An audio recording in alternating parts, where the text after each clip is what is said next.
இன்றைய கதையின் தலைப்பு நெசவாளியின் மகள். புத்தர் மக்களுக்கு உபதேசம் செய்து கொண்டே ஊர் ஊராக சென்று கொண்டிருந்தார். ஒரு நாள் அல்பி நகரம் என்ற நகருக்கு சென்றார். அந்த நகரத்து மக்கள் அவரை மிகுந்த அன்புடனும் மரியாதையுடனும் வரவேற்றனர். தம்மை வரவேற்ற மக்கள் மத்தியில் புத்தர் உபதேசம் செய்தார். அதாவது, மனிதனது வாழ்க்கை தாமரை இலையின் மீது இருக்கும் தண்ணீர் துளியைப் போல் நிலையற்றது. மரணம் என்பது எப்போது வேண்டுமானாலும் வரலாம். வாழ்வு அநித்தியமானது, மரணம் நித்தியமானது. மரணம் என்பதை எந்த வழியினாலும் தவிர்க்க இயலாது. வாழ்க்கை மாறுபடும் தன்மையுடையது. அதில் மரணம் சத்தியமானது. எனவே மரணம் எப்போதும் வரலாம் என்பதை மறந்துவிடக்கூடாது என்றார்.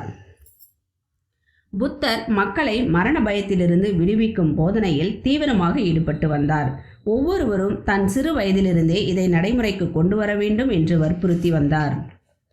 அப்படி மனப்பயிற்சி பெற்று வந்தால் ஏழைகள் ஆனாலும் செல்வர்கள் ஆனாலும் மன அமைதியுடன் இருப்பார்கள். அவர்கள் அச்சமில்லாமல் இருப்பார்கள். அவர்கள் தூய மனதுடன் செயல்படுவார்கள். எடுத்த காரியம் எல்லாவற்றிலும் முன்னேற்றம் அடைவார்கள் என்பதை அனுபவபூர்வமாக புத்தர் விளக்கி வந்தார். ஆயிரக்கணக்கான மக்கள் புத்தரின் போதனையை கேட்டனர். புத்தரின் போதனையை கேட்டு அதில் நம்பிக்கை கொண்டனர். ஆனால் வாழ்க்கையில் மட்டும் அவர்களால் அதை கடைபிடிக்க முடியவில்லை.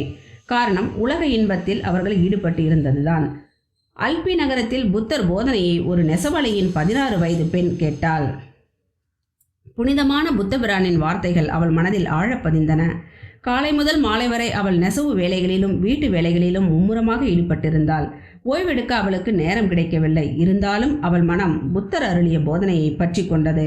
அதனால் அவளுக்கு மரணத்தை பற்றிய பயமே இல்லாமற் போய்விட்டது. அவள் மனம் கலங்கமில்லாமல் இருந்தது. அவள் தன் உள்ளேயே தன்னை கண்டு இன்பமடைந்தாள். 3 ஆண்டுகள் கழிந்தன. புத்தர் தமது 50 சீடர்களுடன் மீண்டும் அல்பி நகரத்திற்கு விஜயம் செய்தார். அல்பி நகர மக்கள் புத்தபிரானை பக்தி சிரத்தையுடன் வரவேற்றனர். புத்தர் அல்பி நகருக்கு வந்திருக்கும் செய்தி நெசவாளியின் பெண்ணுக்கு தெரிந்தது. புத்தரை பார்க்க அவள் மனம் துடித்தது. துரதிர்ஷ்டவசமாக அவளுக்கு தவிர்க்க முடியாத பல வேலைகள். அவள் நினைத்தபடி புத்தரை பார்க்க முடியவில்லை. தனது மனக்கண்களால் புத்தரை பார்த்தாள். என்ன ஆச்சரியம்! அவருடைய அமுத மொழிகளையும் கேட்டாள். இந்த சூழ்நிலையில் ஒரு நாள் அவள் தந்தை அவளை அழைத்தார். மகளே, நான் ஒரு முக்கியமான வேலை காரணமாக கடைக்கு செல்கிறேன். நம் வாடிக்கையாளரில் ஒருவருக்கு இன்று துணி நெசவு செய்து தருவதாக சொல்லியிருக்கின்றேன். அந்த துணியில் இன்னும் கொஞ்சம் நெசவு மீதி இருக்கிறது. நீ அதை விரைவில் முடித்துவிட்டு துணியை எடுத்துக்கொண்டு கடைக்கு வா என்றார். தந்தையின் உத்தரவை கேட்டு அவள் வருத்தப்பட்டாள். அவள் மனம் முழுவதும் புத்தருடைய போதனையில் மூழ்கி இருந்தது. இருந்தாலும் அவள் தந்தையின் சொல்லை காப்பாற்ற வேண்டும். எனவே அவர் சொன்ன வேலையை செய்ய தொடங்கினாள். சீக்கிரம் வேலையை முடித்துவிட்டால் தந்தையிடம் துணியை கொடுத்துவிட்டு புத்தரை பார்க்கலாம் என்ற ஆவல் ஏற்பட்டது. அவள் கைகள் வேகமாக இயங்க ஆரம்பித்தன. அந்த பெண் துணியை விரைவில் நெசவு செய்து முடித்தாள். அதை ஒரு கூடையில் போட்டுக்கொண்டு கடைக்கு சென்றாள். அவள் நகர்ப்புற எல்லையை அடைந்தால் அங்கு மிகப்பெரிய வெட்டவெளியில் ஏராளமான மக்கள் கூடியிருந்தனர். புத்தபிரான் ஒரு மேடையின் மீது கண்களை மூடிய வண்ணம் அமர்ந்திருந்தார். கூட்டம் புத்தரின் போதனையை கேட்கும் ஆவலோடு அவருக்கு முன்னால் அமர்ந்திருந்தது. புத்தர் அமைதியாக இருந்தார். கூட்டமும் அமைதியாக இருந்தது. அந்த இடம் முழுவதும் அமைதியே உருவெடுத்தார் போல் இருந்தது. புத்தரின் ஒளிமிகுந்த அழகான முகத்தை பார்த்தவுடனே அந்த பெண் பரவசமடைந்தாள். அந்த சமயம் புத்தர் தம் கண்களை திறந்தார். அவள் முகத்தை அன்புடனும் அனுதாபத்துடனும் உற்று நோக்கினார். அடுத்த கணம் அவள் தன் கையில் இருந்த கூடையை கீழே வைத்துவிட்டு புத்தரை அணுகி அவரது திருப்பாதங்களில் விழுந்து வணங்கினாள். அவரது ஒளிமிகுந்த முகத்தை பார்த்தாள். கூட்டத்தில் நிலவிய அமைதியை கலைத்து கொண்டு புத்தர் பேசத் தொடங்கினார். மகளே, நீ எங்கிருந்து வருகின்றாய் என்று கேட்டார். எனக்கு தெரியாது என்றாள். அடுத்ததாக, மகளே, நீ எங்கே சென்று கொண்டிருக்கின்றாய் என்று மீண்டும் கேட்டார். அதற்கும் எனக்கு தெரியாது என்றாள்.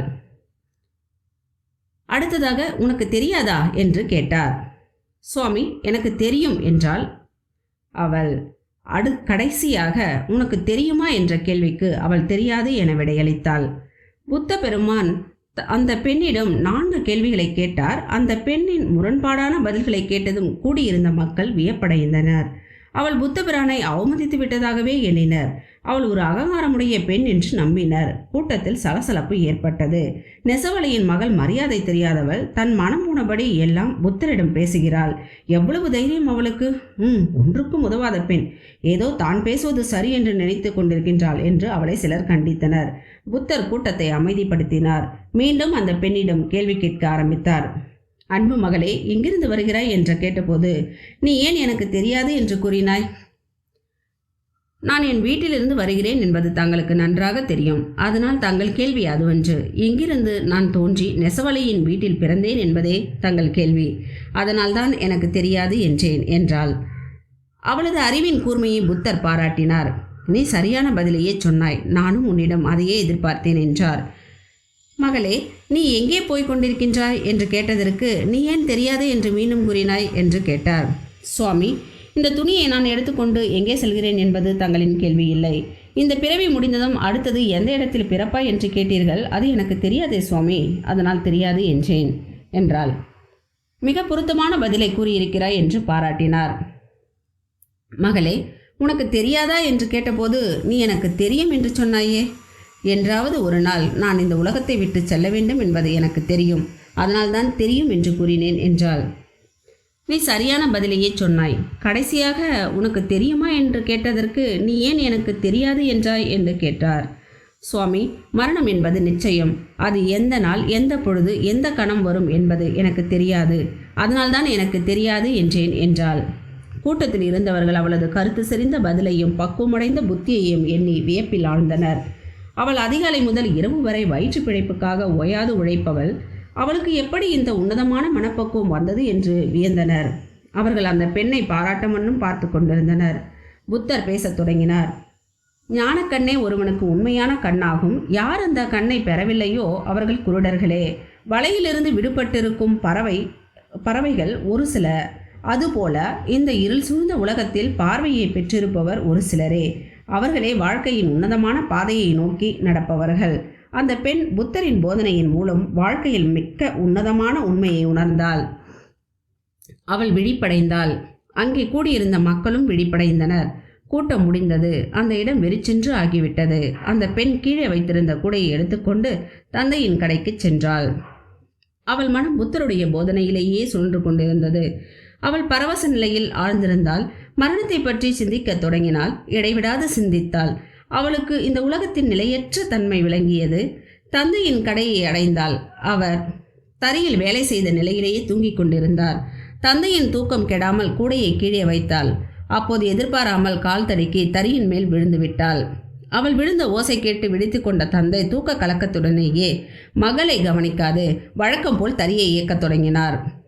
என்ன கொடுமை! தறியில் இருந்த கத்தி போன்ற கூர்மையான பகுதி வேகமாக அவள் மார்பை குத்தியது.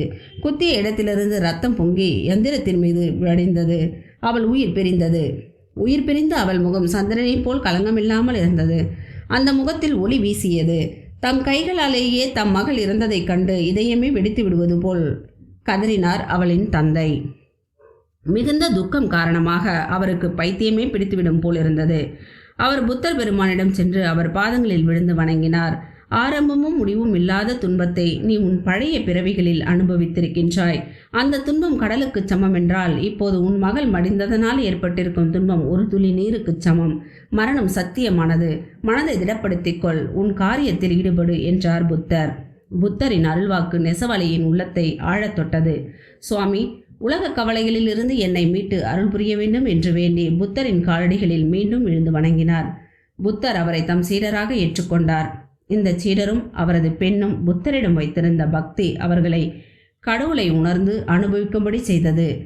இவர்கள் வாழ்வு கடவுளை அறிய முயலும் எல்லோருக்கும் ஒரு படிப்பினையாகும். நன்றி, வணக்கம்.